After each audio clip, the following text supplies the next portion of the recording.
Hey, everybody. My name is Mark Stamps. I get to work with Harvest Group, and I'm super pumped to have Russ Dieringer join me today, a valued friend and colleague in this industry. But also, I just want to thank you all for taking the time and the privilege of your time to listen in today, or if you're listening to the recording. Really, this, like Matt said, it's high interest based on the number of respondents that have reached out. So definitely have struck a chord of pertinent information. So. But like this, the conversation of debunking myths, it really is. I don't know that we have a ton of myths per se, but I think the big thing about retail media right now, I think the myths are coming out of just a nod towards misinformation or misunderstanding within this ecosystem, because it's moving so fast. There's so many new things that are being introduced in this growing piece of the industry. Kind of like AI is kind of coming up with all this new information. I think my mom calls me once a week telling me new things that she's learned about AI, which are not true, by the way. But as retail media is growing so fast, it's just really hard to scale all that knowledge. And so that is creates a little bit prone to some of these myths that are being out there. So hopefully we can talk through some of that. But I do want to warn you, that's not a silver bullet moment webinar. Like, I think everyone logs on thinking, all right, these guys are going to tell me what I need to do. I think we will give you some information, but it's not as easy as a one-trick pony, like go do this and you'll solve it. So it's really just going to be a conversation between Russ and I, really, because we've had a front row seat to this for quite some time at this intersection point. I think, Russ, I got introduced to you a while ago, but it really was an epiphany moment when you were on stage at a major conference and you had said that brands, retailers, and media, like this triangle, we're all like coming together in each other's sandboxes. What I forgot what you had called it, like commerce. That was modern commerce. I think it was back in maybe 17 or 18. We were talking about that concept. This was just kind of getting going. But that was definitely a light bulb moment for me, and kind of lit a fire. Like, man, I'm gonna have to lean into this, because that's true. Like media wants to be a retailer, and retailers want to be a media agencies, and brands want to be both. So.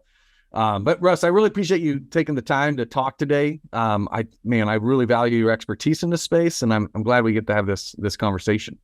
Absolutely. Well, I think you had said in one of your LinkedIn messages that we have a lot of great conversations on this topic, and I know that you're in the space every day, working with brands, helping them navigate it. I'm writing about this topic seems like every day, but at least every week.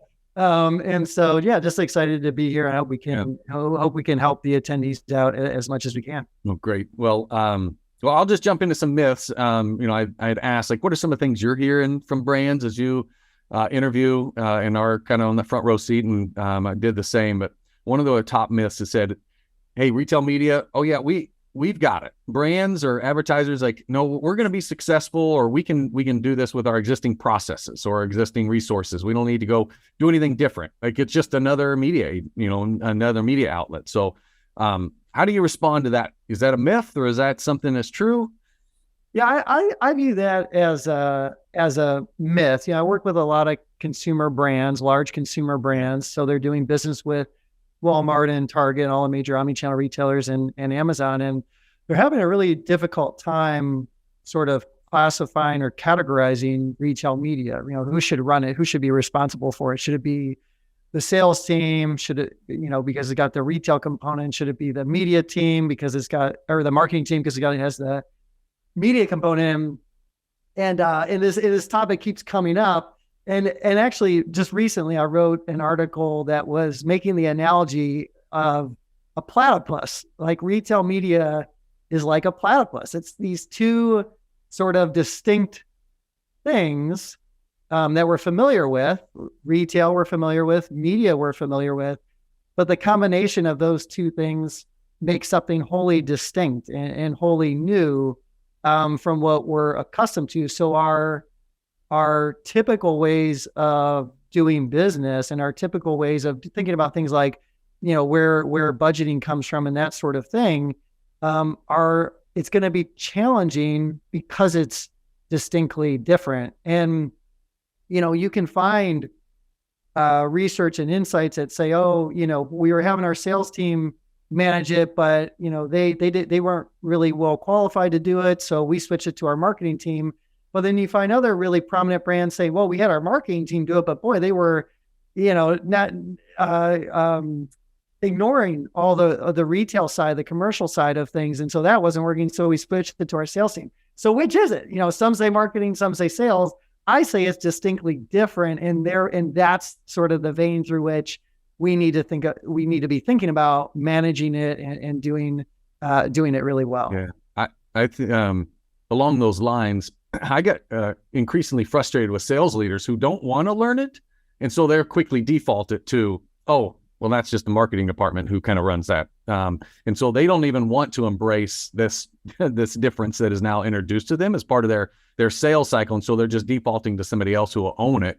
And, if you do that, that actually creates quite a bit of disruption inside a company. When I was worked for a big CPG company, and it was really interesting. Like, there's three major buckets of ownership of activation or demand creation within media. One was the trade. So, like, as a sales, generate some trade funds in which to put towards a retailer. And then the next one is like shopper marketing funds that are carved out of marketing, but we're going to try to use those specifically towards activating.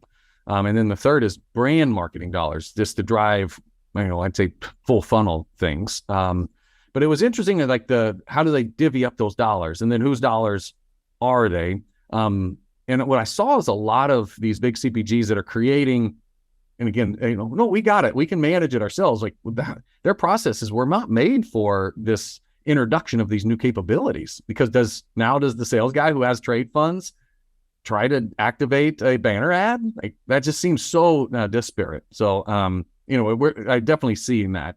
And I would just add, I think those different groups have different incentives. Sales folks are obviously, very focused on driving sales. Yeah. And so when they think about a full funnel retail media offering, they're going to want to concentrate all of those dollars on, bottom of funnel type activities to try to drive sales, because that's what they're getting paid on. Yeah. And if you go over to the marketing side, they're focused on how do we maximize reach at the lowest possible cost. And they're not incented on sales. Yeah. So it shouldn't be surprising, let's say, to a CMO or a president of a large consumer brand, that those two functions are going to disagree on how we activate retail media, because incentives, ultimately matter, and retail media really challenges that distinction between sales and marketing, because again, it's a unique thing, it's a new thing, it's a different thing. We can't just shoehorn it in to our sort of established ways of doing business. Yeah. Man, shoehorn, what a great word, because that seems like what they've really done. The next myth that kind of comes into my head, and I don't know that people say this, but we see this, is ignoring commercial realities is okay. And so it's like that. I don't have to worry about deep funnel things. I don't have to worry about those. I'll execute my plan. How do you think about that type of what we're seeing? I think that's very common when brands let pure marketing groups manage retail media, because again, they are, tend to be focused on reach, and they're not the ones that are negotiating with the merchant. And so a big opportunity with retail media is when you're spending there, particularly with omni-channel retailers, is, they want to grow that business. The retailer wants to grow that business. You want to have efficient media, but you also want to drive sales. You want to expand distribution. You want to get into more stores. You want to get more of your assortment in there, et cetera. So an effective negotiation will understand those dynamics and say, hey, we're gonna give you what you want from a retail media perspective. We're excited about that. And by the way, we think we deserve these other commercial elements that don't show up on a typical ROAS calculation that so many advertisers, brands rely on. So that's how I think about the commercial realities. This is a retailer. There are commercial realities. And even, let's say, the media is not that efficient, but they're an important retail partner for you, well, then you got to play ball to some degree, because that's just a part of the commercial reality if you want them as a customer. So those are all dynamics that a brand doesn't really face when they're activating on an Instagram or a Google or a national TV spot, something of that nature. Yeah, what you said there is the commercial realities of, well, it doesn't work, so therefore I won't do it. But man, my buyer has asked me to.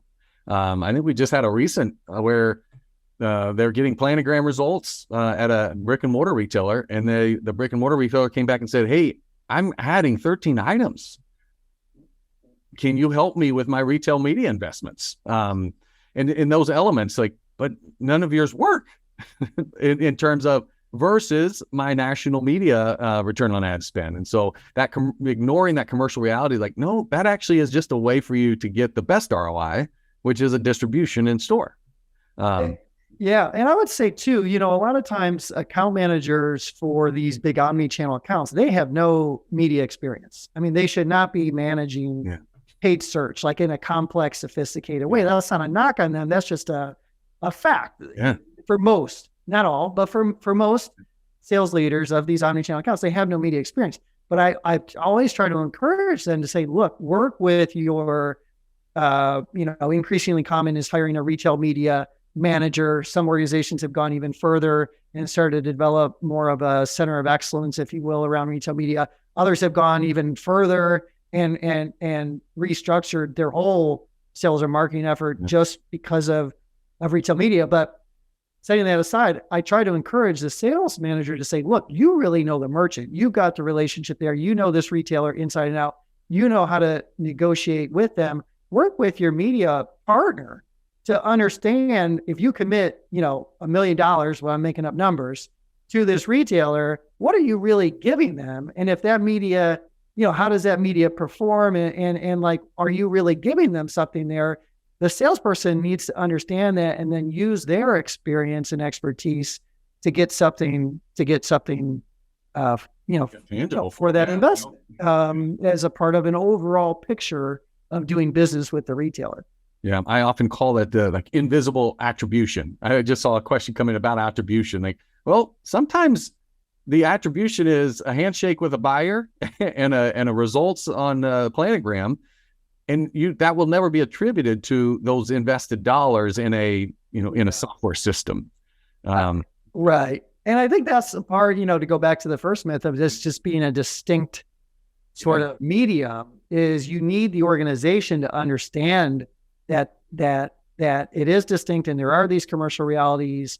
And when we look at the full picture with the retailer, we like what we see. Now, another question came in talking about, is this a money grab, from the retailers? And, I guess that's up for debate. I don't know, but I think there's different ways to look at it. I mean, look, a lot of the big retail media networks that we think about, Amazon or Walmart, I mean, there's a lot of studies out there, a lot of data that is produced quarterly that would suggest positive, return on ad spend. Now, maybe as we go towards the long tail retail media networks, that performance isn't necessarily there. But I think there's a couple of ways to look at it. Is on a pure performance perspective, what does it look like? And then from a overall retailer relationship perspective, what does that look like?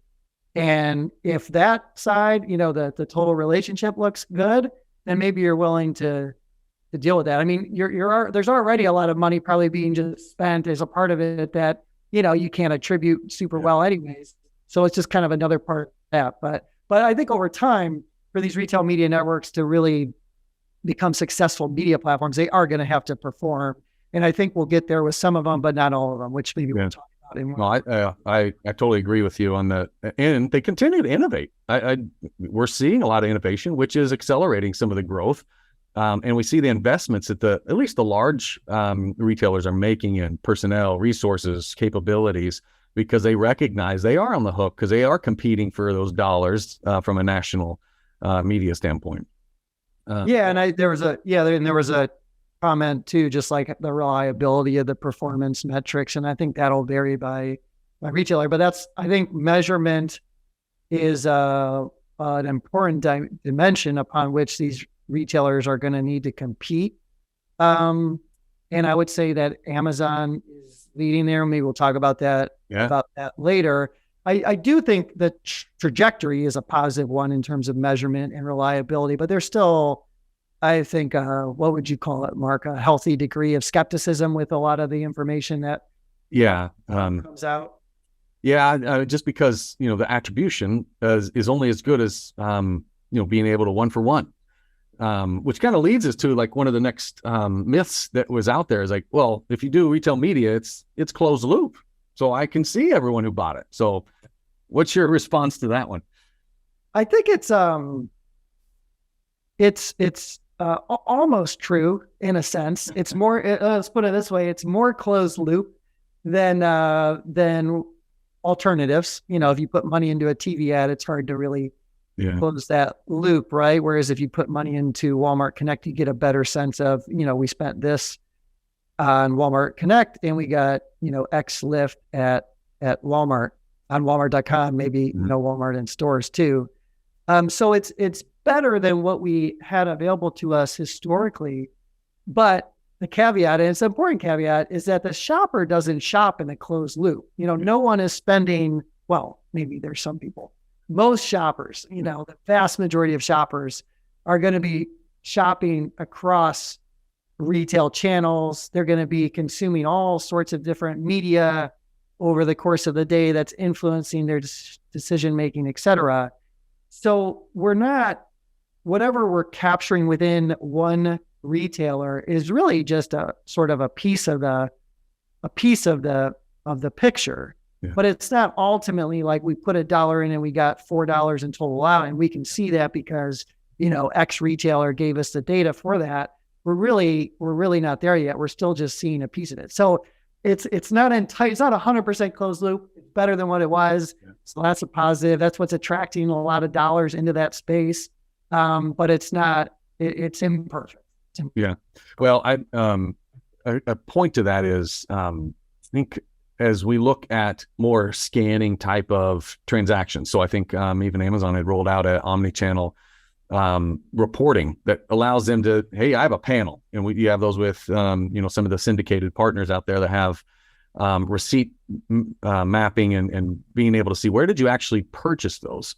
But within Amazon's ecosystem, I know I serve these people ads, and then the same group of people, I can see where they ended up buying those purchases. And there's some case studies that up to 60% of consumable items are actually sold in brick and mortar, even though you advertise on Amazon, which gets a little bit closer to what you were saying on that TV. Well, if I'm on, Amazon's DSP on open web and I serve them an ad and then I can trace them back into a brick and mortar, then you're actually like advertising on Amazon to help build your brick and mortar business. And that seems a little counterintuitive for some brands, but that kind of gives a nod towards it's not really closed loop on Amazon because you're actually, I guess, closed loop seeing where they ended up purchasing, but it could not be in that same ecosystem that you advertised on.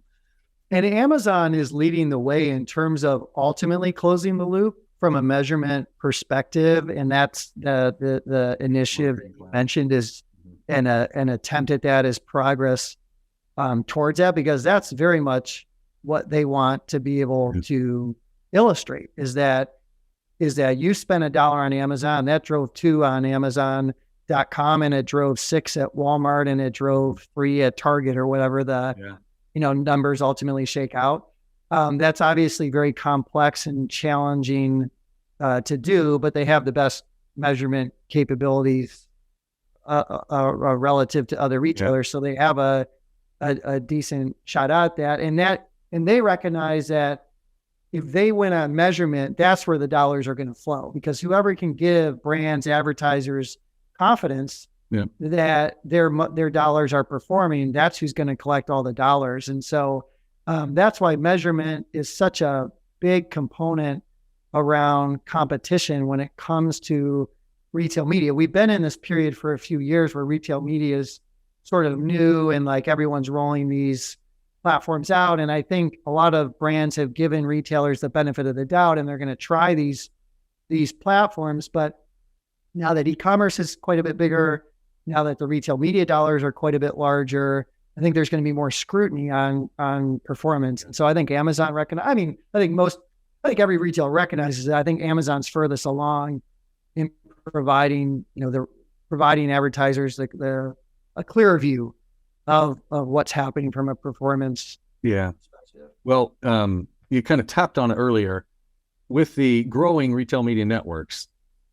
Where do you draw the line? Or is it, I guess when the myth says, oh, well, we should invest in all of them. They're giving me the ability to talk to their shoppers. So I want to invest in all retail media networks.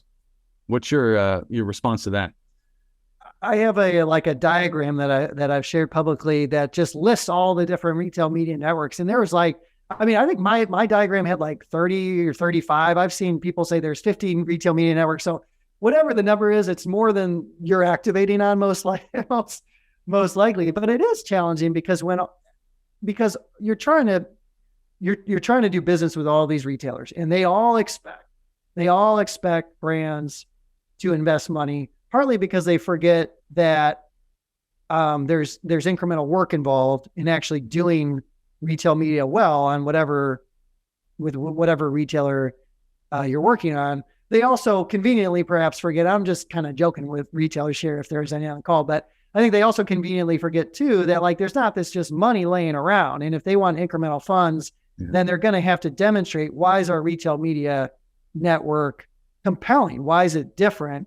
Because I can very easily put a lot of money to work into Facebook. I can put a lot of money to work easily into Amazon advertising, increasingly Walmart Connect, et cetera. So what's the real differentiator for my retail media network? And if it's simply, well, if you want to be doing business with us, then that's what you got to do. That's not very compelling. I don't think that's what the retailers want the message to be.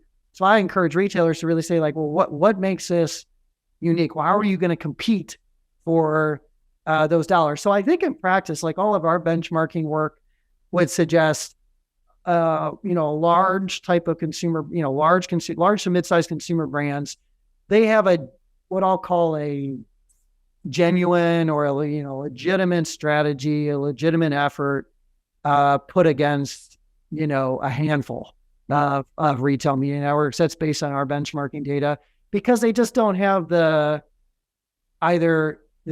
resources internally to do it. Their partners unaware of some of these longer tail retail media networks, or the scale isn't there, and it just isn't, the juice isn't worth the squeeze at the moment.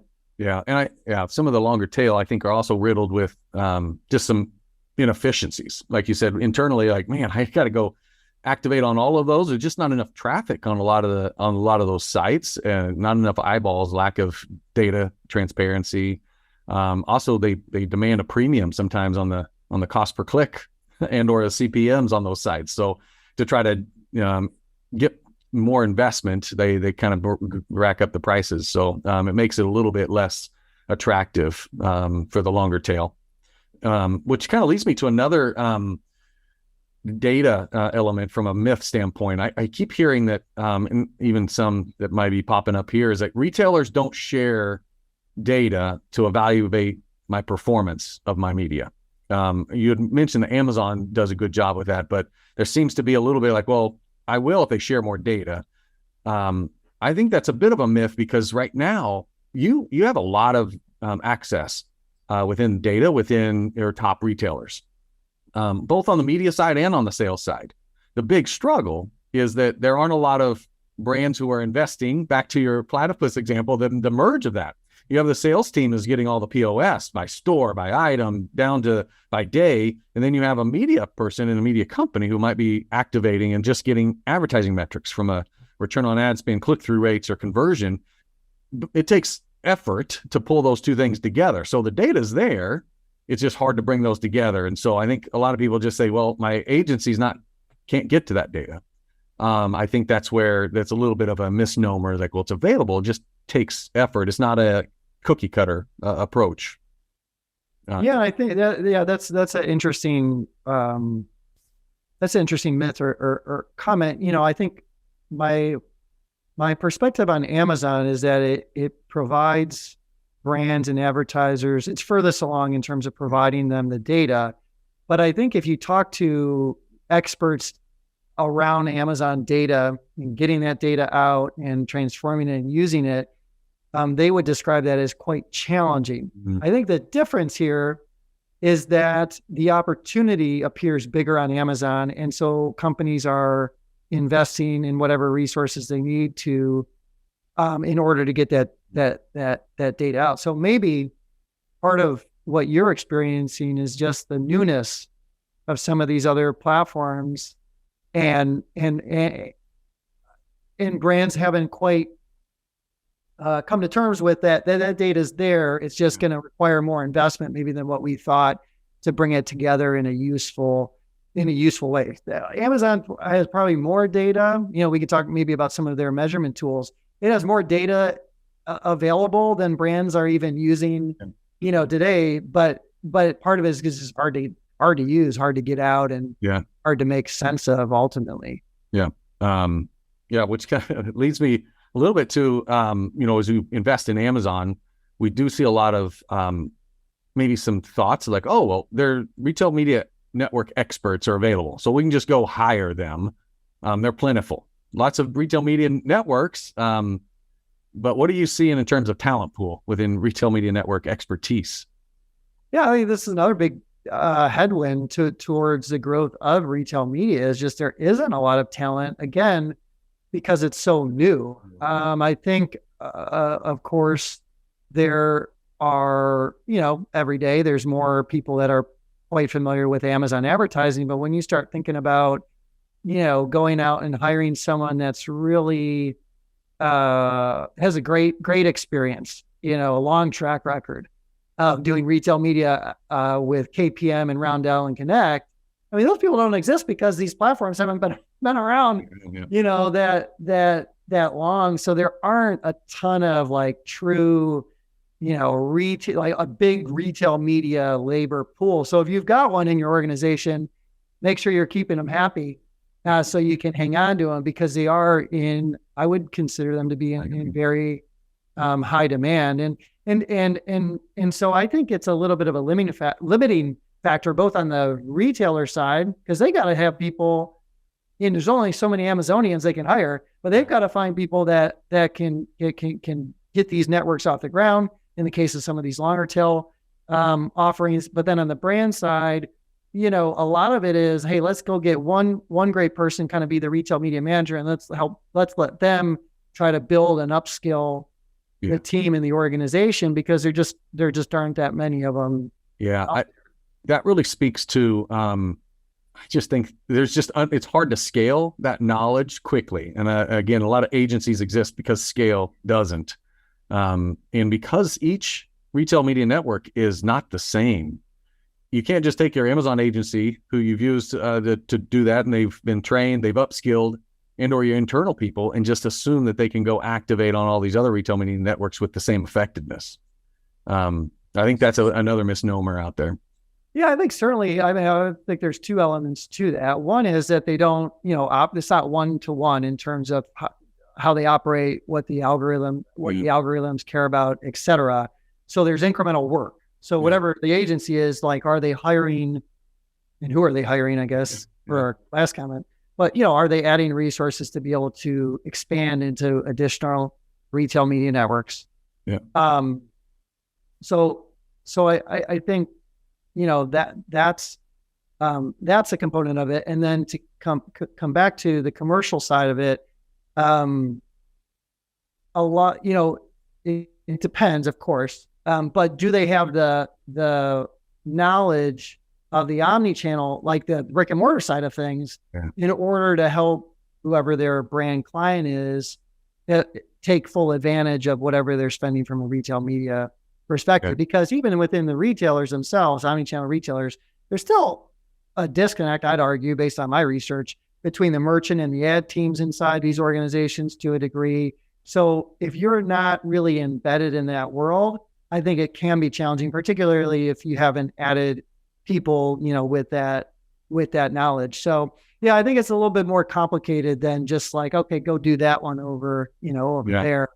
And, Which the next myth is very similar to that. It's like, oh, well, just run the playbook. we have a playbook. I think this one struck a chord with you. One of our last conversations is these consultants and or agencies will sell a playbook of, oh, we know how to do that. What's your response to those?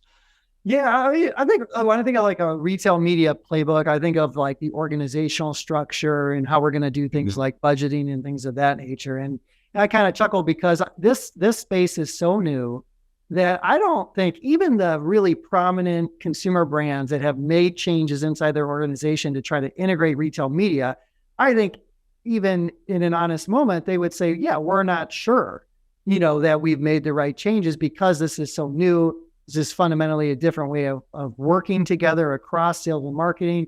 We just don't, we don't know. We need time, essentially. And so there's been a lot of, you can pick up any business publication today and read about, retail media. There's a lot of experts apparently, that have come into the market that want to talk about retail media.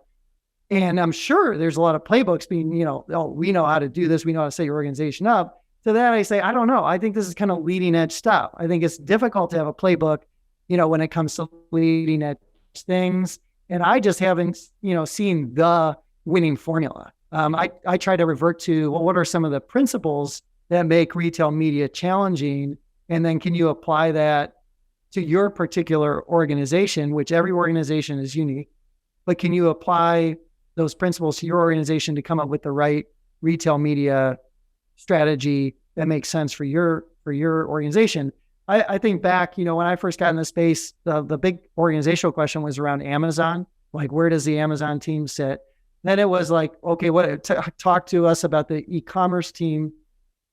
And even then there wasn't one right answer to that stuff. And so now this is the latest leg is retail media and the organization. And so I think you just have to pay attention to the principles, a couple of those principles we talked about, right? Like it's a wholly distinct thing. You've got sales and marketing with different incentives. It's a full funnel offering. So you have to take that into account. Those are some of the principles that you have to be aware of in order to effectively work together. Yeah. I see that a lot, even within the advertising agencies where this has grown at such a pace and they never really focused a lot on it. And now they're just seeing more of the dollars being shifted. And so therefore they're trying to scramble to just say, oh, no, we do that as well. But they just haven't necessarily created the disciplines internally to be able to activate that with discipline, I would say, in each of the retail media networks that they need to. On some of this new stuff, I mean, it really does. The responsibility comes back to the brand and the people leading the brand in some of these disciplines, right? And you have to be able to, I try to encourage folks to be able to hit the ball back, to be able to ask some smart questions of whoever their partner is, and in order to be able to suss out, are they really there yet or not? And look, when we're talking about, big agencies of record with big brands, I mean, those are very ingrained, relationships. So I think it's, natural to want to continue to work with them. But at the end of the day, if you have a strategic retailer, and you see an opportunity, or you think there's an opportunity, or they're telling you there's an opportunity and you need to examine that opportunity, then I think it's on you to be able to ask those questions and not, be so reliant on your partner to tell you what's leading edge, or just kind of, what do I want to say, just sort of assume that, their perspective is accurate. Yeah. Yeah. That, one of the spaces that retail media networks really getting into, because I see that's where I would say bigger dollars are just this offsite media. So as they look at the total digital ecosystem and the digital dollars, they're only seeing a piece that they have on site. Now they're trying to go off site in which to generate, well, I can go get that inventory as well. And so one of the myths is running a retailer's off-site DSP. So like Walmart's affiliation with the trade desk through the Walmart DSP. And I know Target and Kroger and Albertsons are also allowing you to tap into their audiences, their actual shopper data, in which to target those audiences off-site to drive very I get customized displays and media to them in which to try to convert them in online or in store. So, but I see a lot of reluctance. So one of the myths is like, well, it just costs too much. If I go with them, I'll just have my agency run the same play on the same sites and get a better return. I don't know if you have a view on that, Russ. I have some opinions, but I'd love to get yours. Yeah. So you're talking about it in the example of like Walmart, using going through their door into the trade desk versus just going directly into the trade desk store. I mean, I think a lot of brands, they probably don't have a real sophisticated understanding of the performance difference, if there is any, and on that. And I'm not saying there is or isn't. I'm just saying that most brands don't know because they haven't done, they haven't tested it out, because it's hard to get it tested if they can't make a great case initially as to, well, why should we test this if we're already doing it? So that's a little bit on the retailers to help them make the argument. So I think that it's like a little bit of a chicken and the egg type of scenario, if you will, on that one. Yeah, I get a lot of pushback because it feels like, well, it's the same ad, whether it's on southernliving.com or weather.com. Like, it's the same ad unit that agencies are going after, and now the brands or the retailers are. There's now open inventory that they can go after. The benefit is, before, if I just ran those ads, I don't know if they ever converted. I can tell you how many people saw them, viewed them, and clicked on them, but I don't know if it actually drove a purchase somewhere. So it's harder to really attribute that sale to that ad unit. But going through these retail media networks doors, if you will, and plugging it in there, first you get to be very specific on what those consumers that you're targeting actually purchased and what they browsed on each of those retail sites. And so I can create a custom audience there, which is, I think, pretty powerful. So that comes at a bit of a premium, but man, I'd sure like to talk to somebody who bought a fishing lure if I'm going to sell them a fishing rod versus somebody who's never bought one.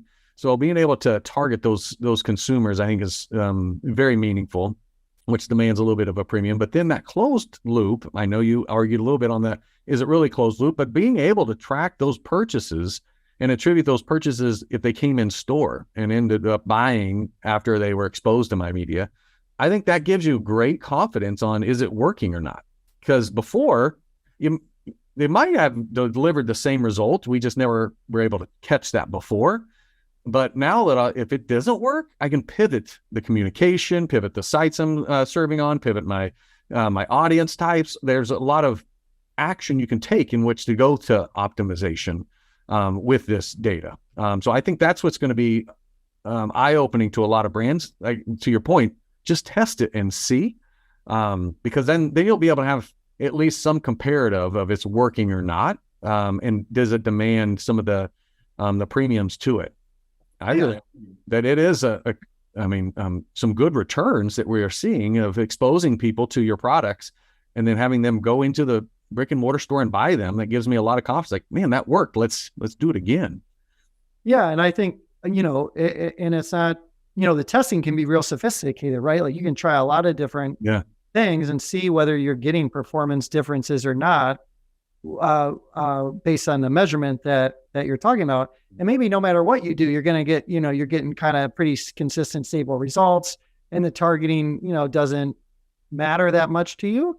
Then I think that's fine. I think where we're at today is we don't know that. And so the default is to kind of keep doing what we're doing, possibly because of different partners running DSP for you, and they're not doing retail media. And so, so you've got that dynamic inside of an organization. I don't want to minimize that. I mean, that's a real dynamic, but I'm just coming at it from the lens of like, we've got our budget. How do we get the most out of that budget? And I think you've got to pay attention to what, some of the programmatic options are from these big retail partners. And I have friends in the industry that work at large consumer brands, and they're trying to do tests. What is the overlap of these audiences? What is the performance differences? And it's challenging, right? Because there's a lot of moving pieces in the market. It's challenging to get everyone aligned internally. So, I don't want attendees to think you and I are saying like, this is just easy to do and easy to make happen, because it isn't. But I think what we're saying is that this is something worth doing for, several reasons: the targeting, the measurement, the commercial realities we talked about better. And I think this is consistent with the closed loop myth, because I think this is still a better closed loop. It's not, purely closed loop, but it's a better closed loop than the alternative, doing it through another DSP. Yeah, we can't ignore it. We got to, and so embrace it. Well, I know we're wrapping up on time. I'll take a quick peek at some of these questions here as we kind of look through there. We answered quite a few of these in terms of how things are measured. There was a very interesting on standardized measurement tools, market mix modeling, where a lot of brands have used historically, in which to measure the impact of marketing investments. I think those are going to evolve. I don't know if, Russ, you've had any conversations about comparing MMM results to what you're seeing real time with some of these retail media networks. Yeah, I mean, I think I did a webinar on this with a firm that focuses on measurement, and their takeaway, which I thought made a lot of sense to me, was that there's no one measurement approach that's going to answer every question perfectly. And so the idea is that you're going to use different measurement techniques, mixed media modeling being one of them, direct attribution tools like Amazon Marketing Cloud being another one, lift analysis being the third one. And you look at all of those in different ways to try to triangulate what is ultimately the truth, the real underlying performance, because whatever measurement tool you're using is ultimately, these are estimates, they're not perfect. Some are missing, parts of the market, some are delayed, et cetera. There's trade-offs to all of them. So I think you have to use multiple in order to get to the best sense of what's really going on. Now, that question continued. It says something to the effect of, partners telling senior leaders to continue to invest more into branded, search. And I think that gets to sort of the lack of sophistication or understanding of retail media. I was doing a presentation a couple weeks ago. I don't run. I mean, I write research and do consulting and custom projects and things of that nature. And, but I'm not running advertising, for a brand. I'm not like pushing buttons, running advertising, doing that. But I said, you could give me your budget and I can increase your ROAS very, very quickly. And the way I'll do that is to just invest more into branded search. Yeah. And it's this sort of, ROAS has a purpose, out there. But when we talk about last touch attribution, it's limiting, and ROAS is limiting because you can game it so easily. So if I can help improve your ROAS very quickly, then something's up, right? Because I should be able to do that. I shouldn't be able to do that because I'm not in the weeds in that way each and every day, but I can do it. And that is how one would do it. So this is where, and look, it's challenging, big organizations, et cetera. But this is where I think this is a key point. It's so obvious, but you really have to dig into this space and understand, well, why is, someone telling me I should just invest more into branded search? Why is that problematic? If you can't hit that ball back, to your partner who's telling you that, you've got a problem. Yeah. There's another good example.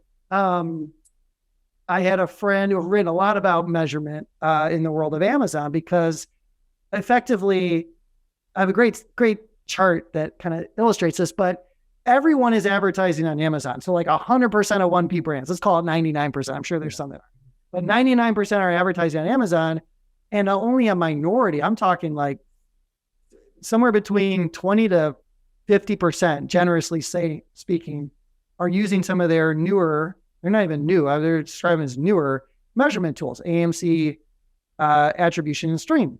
And when I have a friend who worked at a consumer brand, sent him a piece of research I did around AMC over a year ago, saying, hey, this is an important tool, you need to be paying attention to this, you need to be digging in. They sent it to their agency sends it back, saying, oh no, we have better data.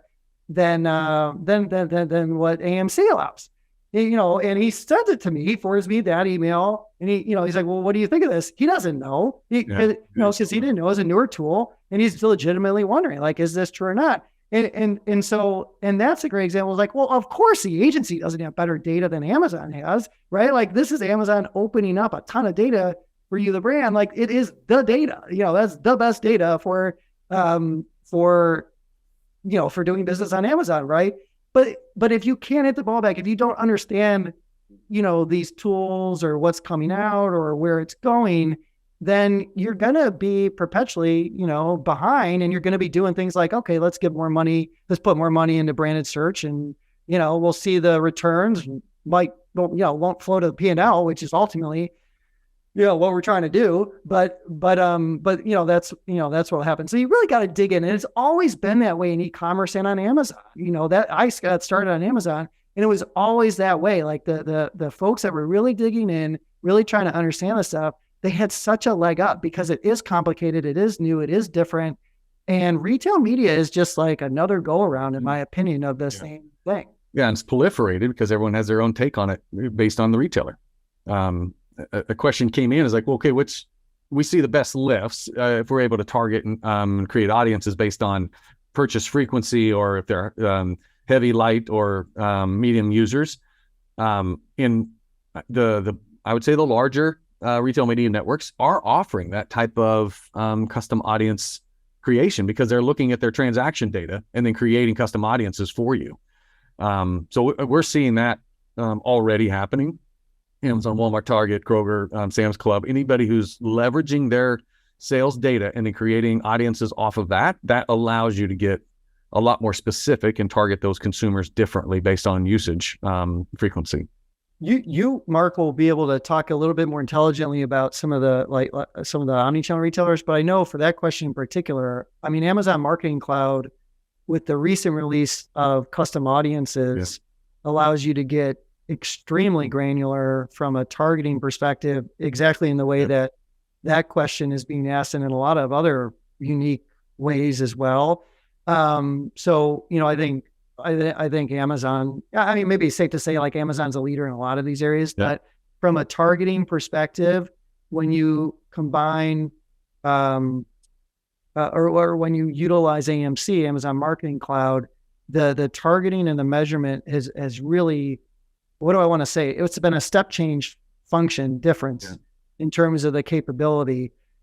So I would, but maybe I don't know if you want to add anything about some of the other omnichannel. No, as being part of that beta, we got exposed to that. It created a bunch of efficiency. Once you find these audiences that are very specific within the Amazon ecosystem of anybody who bought this at this rate or who also viewed these other things, being able to piece that and then quickly activate that into an ad campaign offsite it has been a bit of a step change. But I think with those introductions, you're going to start to see the other retail media networks clamor to catch up to sharing those type of things. So we're already seeing that across the board of being able to offer that those solutions to get granular.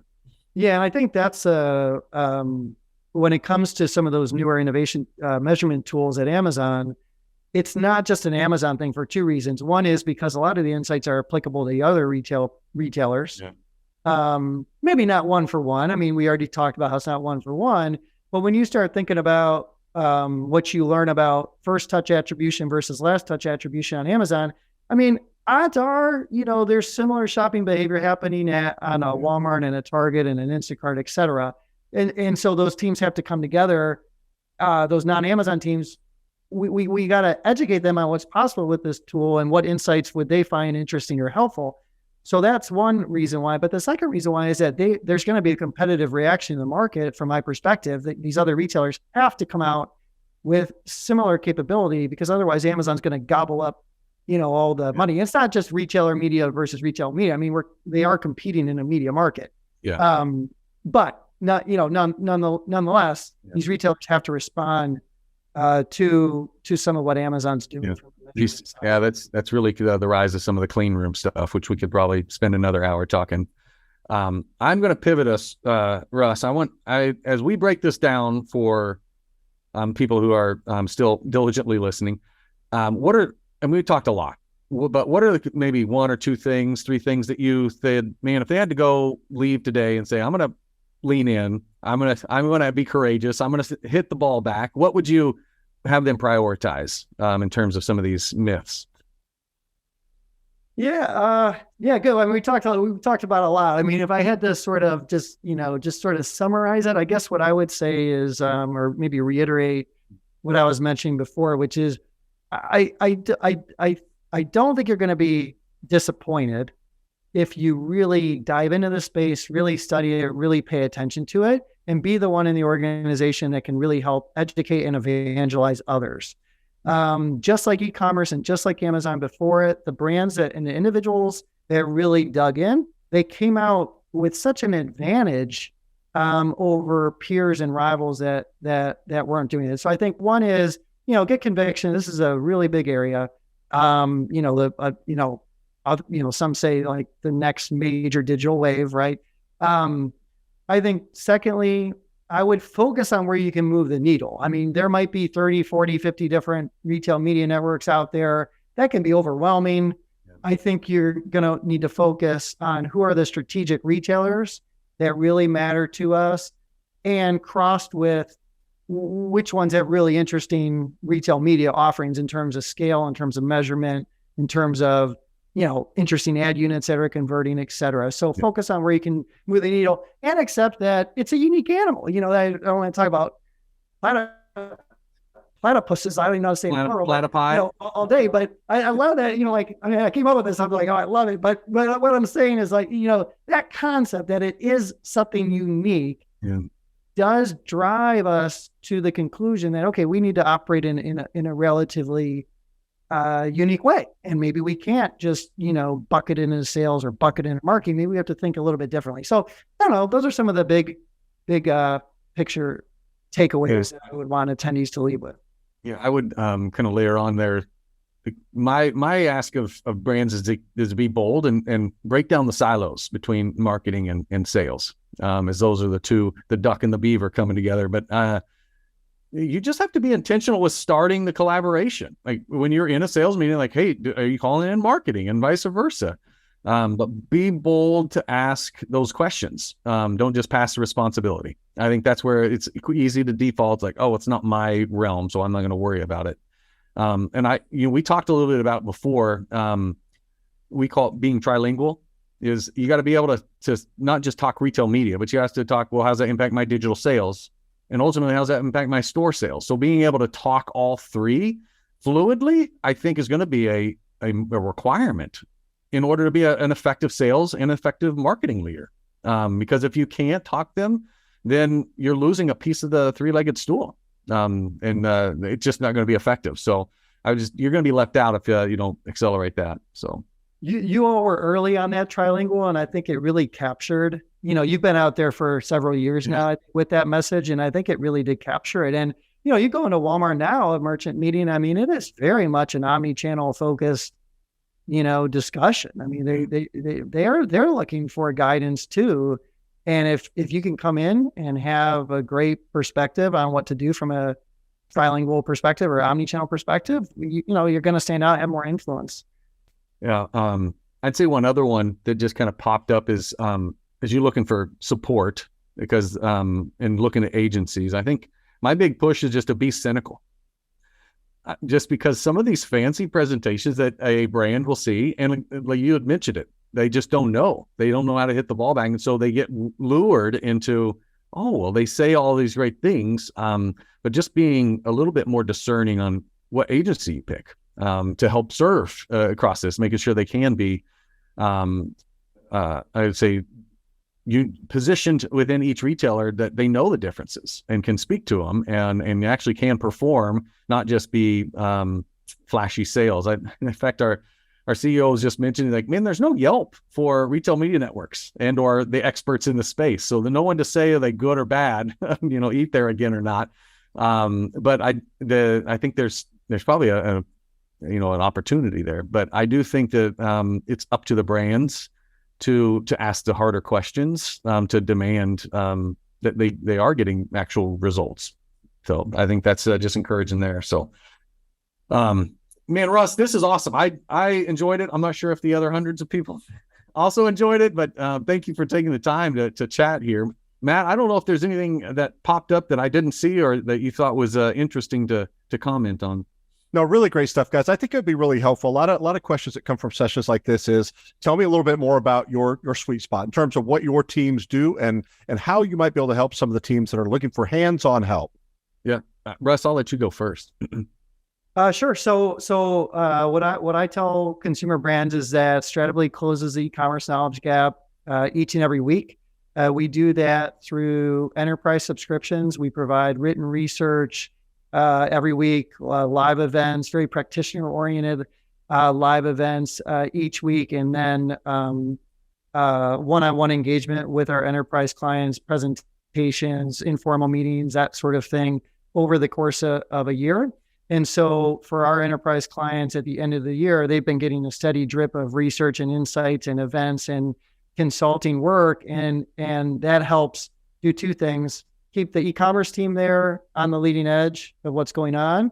And then secondly, it helps them upskill and educate their whole organization, which is a big part of their job, but that can be very challenging to do. So we come alongside them and really try to partner with them and help them do that. And all of our work can be found at stratably.com. I'm also on LinkedIn and publish a fair amount there. But stratably.com is where you can learn more, and you can email me at russ@stratably.com if you want to connect one-on-one. Yeah, I was just to say, Russ is, you'll get some brands that'll say, hey, can you come in for a one session to teach us e-commerce? And it's just like, it is an ongoing thing. So I think it's appropriate, like the upskilling work, it is continual. It is not we all got our badge and we know e-commerce now. So we know retail media. Great model that Russ has created. And then I work for Harvest Group. We are a retail omni-channel agency that helps brands compete in the retail space, help deliver sales growth in whether it's in store, online, or via retail media. So we are full service at all the top retail accounts, and being able to activate that retail media at all accounts if brands are looking for that type of support. So we come alongside brands to support that, creating customer teams without having to build an entire customer team office at each of these major locations. So but anyway, we've been doing this for quite a long time, and we pride ourselves on knowing some of the retail nuances at each of these spaces. So you can reach out to harvestgroup.com is our site. You can hit us at on that site and contact us form, or just email us at hello@harvestgroup.com, and we'd love to have the opportunity to chat, even if it's just to catch up on some of these topics. So we geek out a little bit talking about this. So I always invite the conversation.